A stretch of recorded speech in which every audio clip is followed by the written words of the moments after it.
I'm Father John. I'm 68 years old. I'm Colleen and I'm 20. Father John, would you consider yourself a boomer? A boomer? A boomerang? No, I wouldn't. No, a baby boomer. Oh, yeah. I'm a baby boomer, sure. What were the fireside chats? Do you know what they were? Chats? Yeah.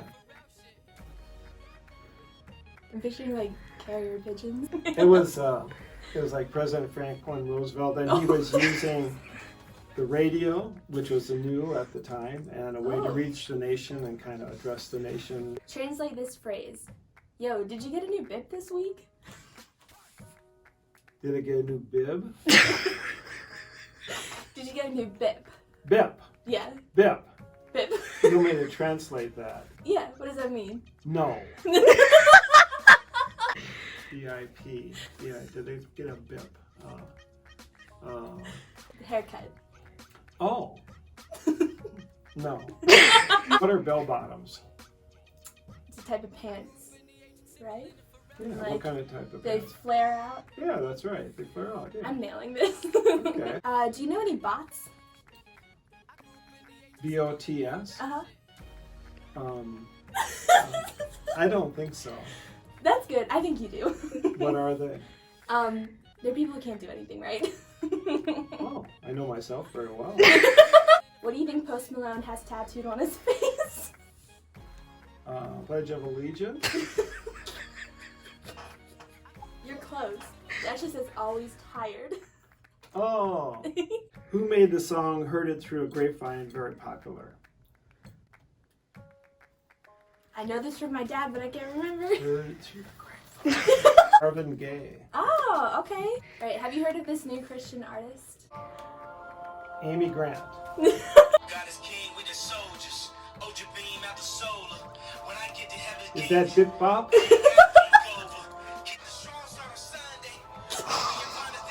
know what a TikTok is? A TikTok? Yeah, it's a little mint, isn't it? When you... John, what is something that you've learned this week? Well, I'm learning new social media platforms. So, for instance, I don't think I've ever heard of Zoom until this week. And Instagram, I've heard of it, but I never really saw it before. I'm not on Facebook, but I did watch the Mass Sunday on Facebook. So what have you learned this week? Just like learning everything, putting everything online. I'm used to that already because I do Instagram a lot. I'm used to all the medias, but now I'm using them for a different purpose, and Right. it's hard because I'm almost getting like I'm realizing I'm on them so often that I don't enjoy them as much. So I'm learning to do other things to slow down and to relax. Read and a to book? read a book. Yeah, I love reading. I never do it anymore, so now I have to get back to Me that. too. I've been reading a book this week, which is... Well, so what do you want the younger generation to know from your generation about everything going on? One is that it's new for us too. I mean, like I said, I'm 68. I've never been through anything like this before. So it's a brand new kind of experience for me as well. And for all of us, even people who are 90, we've gone through a lot of stuff in our lives, people have, but nothing like this. That doesn't mean this is worse than everything else, but it's certainly unusual. What would you like the older generation to learn from your generation?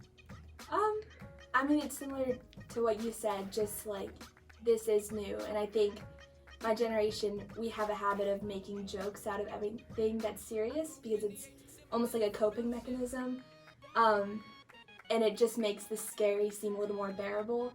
But also, I can see why that can seem insensitive to the older generation, and I don't think it's not that we're not taking it seriously. I think it's just everyone is scared and things are being canceled, and I think my generation needs you guys to know that we need patience from you, especially because the media really painted this whole thing as something that didn't really affect us. It just affected the older generation.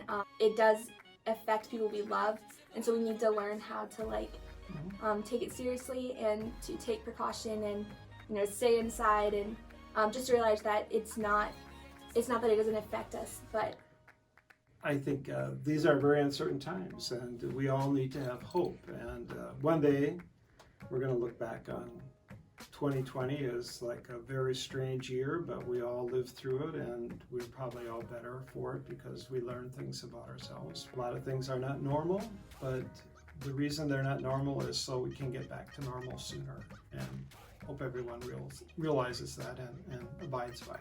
I think you can really use this time to know yourself better. And it's really hard to do that in high school and in early college and whatever, because there's so many people telling you who you need to be and who you're supposed to be and who you're not supposed to be. And I think that we get a break to actually like look at ourselves and see what we like and find new passions. And even if we're limited to our house, like you can like figure out who you are and like what you like. I think we'll appreciate a lot of things more than we took for granted before this. So I just have hope. Thing we're all in this together. I think all human beings have to feel the same way. This is something we're all working to a common goal, is to get back to normal, and we have to help each other and support each other through that. I agree with that. I mean, this actually is a time that like our generations can come together to get to know each other a little more, to stop the boomer jokes and to stop the Gen Z There's jokes. boomer jokes? No! There's just a time that we can actually come together and like use our Right. humanity well. I think what draws people together is when they have a shared history, and this is certainly something that we'll all look back on, and we all shared it together. So it's our shared history. I mean, people who are just being born, it's not going to be part of their history, but it'll always be part of our history. Yeah. And that we have that. Dang. Nice.